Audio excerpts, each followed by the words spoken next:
Ano ang kahulugan ng simbolo na pantrapiko na kulay pula na pabilog, oktagonal o baliktad na tatsulok? A. Nagtatakda o nagbabawal. B. Nagbibigay babala. C. Nag-uutos ng direksyon. Ang tamang sagot, letter A. Nagtatakda o nagbabawal. Ano ang kahulugan ng simbolo na pantrapikong kulay pula na tatsulok ang hugis? A. Nagtatakda. B. Nagbibigay babala. C. Nagbibigay impormasyon. Ang tamang sagot, letter B. Nagbibigay babala. Ano ang kahulugan ng simbolo na pantrapiko na kulay asul at puti na parehaba o parisukat ang hugis? A. Nag-uutos ng direksyon. B. Nagbibigay babala. C. Nagbibigay impormasyon. Ang tamang sagot, letter C. Nagbibigay impormasyon. Ano ang kahulugan ng kulay dilaw na bangketa? A. Bawal pumarada dito. B. Bawal magsakay o magbaba dito. C. Paradahan ng mga gagarahe. Ang tamang sagot, letter B. Bawal pumarada dito. Ano ang kahulugan ng kulay pulang bangketa? A. Bawal pumarada dito. B. Bawal magsakay o magbaba dito. C. Paradahan ng mga gagarahe. Ang tamang sagot, letter B. Bawal magsakay o magbaba dito. Ano ang kahulugan ng warning sign na ito? A. Paparating sa bawal mag-overtake na daan. B. Isang direksyon lamang. C. Salubungan ang daloy ng trapiko. Ang tamang sagot, letter C. Salubungan ang daloy ng trapiko. Alin sa mga sumusunod ang nakalarawan? A. Katapusan ng kalsada. B. Krus na daan. C. Liliko ang kalsada pakaliwa o pakanan. Ang tamang sagot, letter C. Liliko ang kalsada pakaliwa o pakanan. Alin sa mga sumusunod ang nakalarawan? A. Matarik ang paakyat na direksyon ng kalsada. B. Matarik ang kalsada. C. Matarik ang pababang direksyon ng kalsada. Ang tamang sagot, letter C. Matarik ang pababang direksyon ng kalsada. Ano ang ibig sabihin ng pavement marking na ito? A. Bawal mag-overtake. B. Bawal huminto. C. Gilid ng kalsada. Ang tamang sagot, letter C.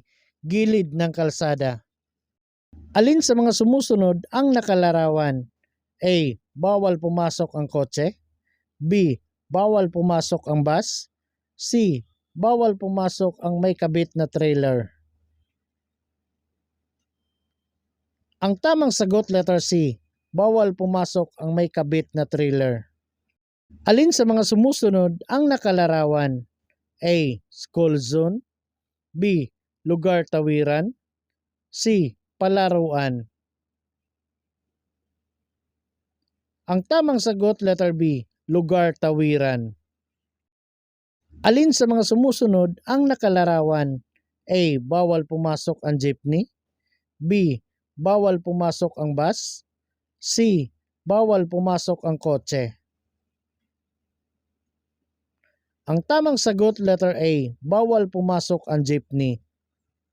Ano ang pangunahing gamit ng bahaging ito ng motorsiklo na pinapaikot ng rider gamit ang kanang kamay? A. Para magpreno sa likuran. B. Para magpalit ng kambyo. C. Para ibaba o itaas ang RPM ng makina. Ang tamang sagot, letter C. Para ibaba o itaas ang RPM ng makina. Ano ang nilabag ng rider na ito? A. Smoke belching. B. Pillion riding low. C. Excess passenger. Ang tamang sagot, letter C. Excess passenger. Ano ang ibig sabihin ng ilaw trapiko na ito? A. Humanda sa paghinto. B. Huminto kapag nagpalit ng pula. C. Huminto kung kinakailangan. Ang tamang sagot letter A, humanda sa paghinto. Aling larawan ang nagpapakita ng obstruksyon ng paglabag? A, B, or C? Ang tamang sagot letter C. Ang palatandaan na ito ay indikasyon na A, ikaw ay papasok sa intersection. B, paparating sa monumento ni Bonifacio. C, ikaw ay paparating sa rotonda o roundabout.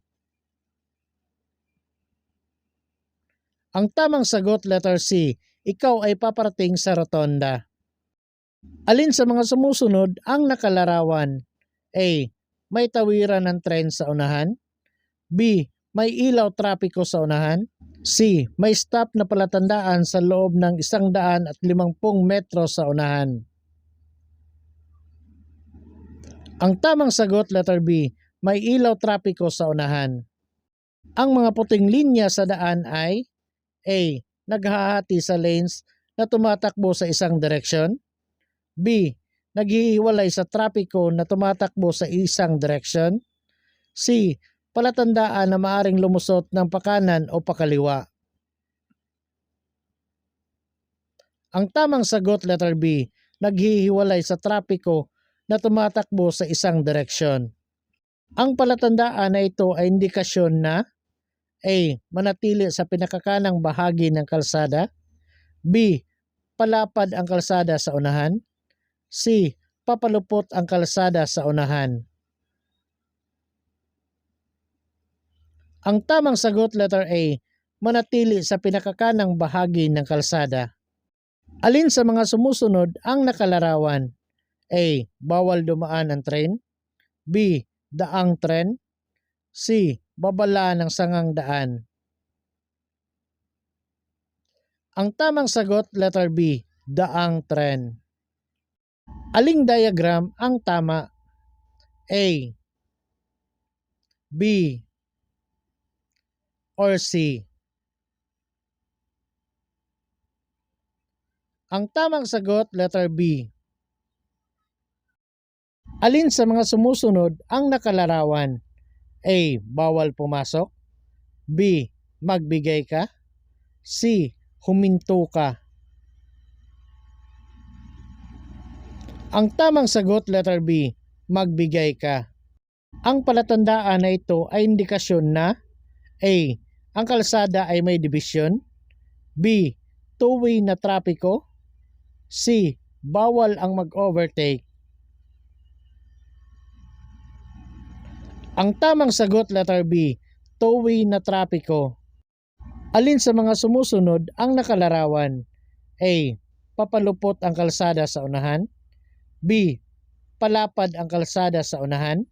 C, may barikada sa unahan, humanda na lumiko. Ang tamang sagot letter A, papalupot ang kalsada sa unahan. Saan madalas makita ang mga ganitong senyas trapiko? A, bago umabot sa tulay. B, bago magpalit ng lane. C, sa poste na tawiran ng tao. Ang tamang sagot letter C, sa poste na tawiran ng tao. Ano ang kahulugan ng senyas trapiko na ito? A, mga motorsiklo lamang. B, mga motorsiklo na walang angkas lamang. C, bawal ang mga motorsiklo. Ang tamang sagot letter C, bawal ang mga motorsiklo. Ano ang kailangan mong gawin kung masundan mo ang truck na may ganitong kumukurap-kurap na senyas sa kanyang likuran? A, magmaneho papalayo sa truck. B, dumaan sa kanyang linya. C, dumaan sa kaliwang linya. Ang tamang sagot letter C, dumaan sa kaliwang linya. Alin sa mga sumusunod ang nakalarawan? A, lugar ng ospital. B, lugar ng paaralan. C, daang tren. Ang tamang sagot letter B, lugar ng paaralan. Alin sa mga sumusunod ang nakalarawan? A, madulas ang kalsada. B, papalaki ang kalsada. C, papaliit ang kalsada. Ang tamang sagot, letter C, papaliit ang kalsada. Ang palatandaan na ito ay indikasyon na A. May kurbada sa kalsada, humanda na lumiko pakanan at pakaliwa. B. Sarado ang kalsada sa unahan. C. Maaring magpatakbo ng lagpas na 30 kilometro kada oras. Ang tamang sagot, letter A, may kurbada sa kalsada, humanda na lumiko pakanan at pakaliwa. Alin sa mga sumusunod ang nakalarawan? A. Maaari lamang lumiko pakaliwa. B. One way na ang kalsada sa kaliwa. C. Labasan sa kaliwa. Ang tamang sagot, letter A, maaari lamang lumiko pakaliwa. Ang palatandaan na ito ay indikasyon na A. Motorcycle lane. B. Bike lane. C. Bangketa. Ang tamang sagot, letter B. Bike lane. Ang puting linyang putol-putol ay palatandaan na A. Maaring lumusot sa pakaliwa o pakanan kung walang peligro. B. Ipinagbawal ang paglusot sa kanan. C. Pinagbabawal ang paglusot sa kaliwa. Ang tamang sagot, letter A, maaring lumusot pakaliwa o pakanan kung walang peligro. Alin sa mga sumusunod ang nakalarawan? A. Bawal lumiko pakanan. B. Bawal lumiko pakaliwa. C. Bawal ang U-turn. Ang tamang sagot, letter C, bawal ang U-turn. Alin sa mga sumusunod ang nakalarawan? A. Delikado ang kurbada sa kaliwa. B. Delikado ang kurbada sa kanan. C. Babala ng sangang daan. Ang tamang sagot, letter A, delikado ang kurbada sa kaliwa. Alin sa mga sumusunod ang nakalarawan? A. Matarik ang paakyat na direksyon ng kalsada. B. Matarik ang kalsada. C. Matarik ang pababang direksyon ng kalsada. Ang tamang sagot, letter A, matarik ang paakyat na direksyon ng kalsada. Ano ang ibig sabihin ng pavement marking na ito? A. Bawal mag-overtake. B. Bawal huminto. C. Gilid ng kalsada. Ang tamang sagot, letter C, gilid ng kalsada. Ano ang ibig sabihin ng traffic light na ito? A. Humanda sa paghinto. B. Huminto kapag nagpalit ng pula. C. Huminto kung kinakailangan. Ang tamang sagot, letter A, humanda sa paghinto. Alin sa mga sumusunod ang nakalarawan? A. Ginagawa ang kalsada. B. Madulas ang kalsada. C. Baku-bakong kalsada. Ang tamang sagot, letter A, ginagawa ang kalsada. Alin sa mga sumusunod ang nakalarawan? A. Papasok sa sangang daan na may kalsada sa gilid. B. Sasanib sa trapiko pagpasok sa sangang daan. C. Papasok sa sangang daan. Ang tamang sagot, letter B, sasanib sa trapiko pagpasok sa sangang daan. Ano ang ibig sabihin ng kumukurap-kurap na pulang ilaw trapiko? A. Ipagpatuloy ang pagmamaneho, sira ang ilaw trapiko. B. Huminto at magpatuloy lamang kung ligtas. C. Maingat na magpatuloy. Ang tamang sagot, letter B, huminto at magpatuloy lamang kung ligtas. Ang palatandaan na ito ay indikasyon na A. Bawal lumiko pakaliwa. B. One way ang kalsada sa kaliwa. C. Labasan sa kaliwa. Ang tamang sagot, letter A, bawal lumiko pakaliwa. Kung ito ang plaka ng iyong sasakyan, kailan mo dapat i-renew ang rehistro upang maiwasan ang multa? A. Hanggang sa ika-19 na araw ng ikalawang buwan ng taon. B.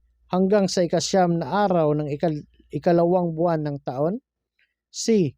Hanggang sa huling linggo ng ika-4 na buwan ng taon. Ang tamang sagot, letter C, hanggang sa huling linggo ng ika-4 na buwan ng taon. Alin sa mga sumusunod ang nakalarawan? A. Doble ang kurbadong delikado sa unahan. B. Doble ang kurbadong delikado sa kanan. C. Doble ang kurbadong delikado sa kaliwa. Ang tamang sagot, letter C. Doble ang kurbadong delikado sa kaliwa. Alin sa mga sumusunod ang nakalarawan? A. Bawal pumasok. B. Huminto ka. C. Magbigay ka. Ang tamang sagot, letter B. Huminto ka.